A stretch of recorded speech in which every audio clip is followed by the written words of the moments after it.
সন্ন্যাসী। আপনি আমার শিকারের পথে এলেন কেন? আমি কোনো পথ নির্বাচন করি না, পথ আমাকে নির্বাচন করে নেয়। আপনি আমার মনোযোগ নষ্ট করেছেন।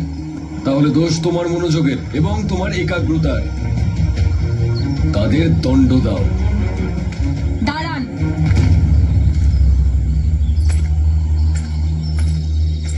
আমার কথা এখনো শেষ হয়নি সন্ন্যাসী।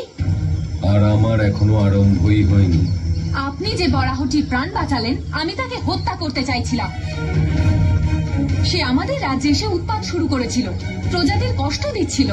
আমি কোনো প্রজাকে চিনি না, আমি কেবল প্রকৃতিকে চিনি। তার কোনো সীমা থাকে না। নিশ্চয়ই মনুষ্যই তার সীমা ভঙ্গ করেছিল।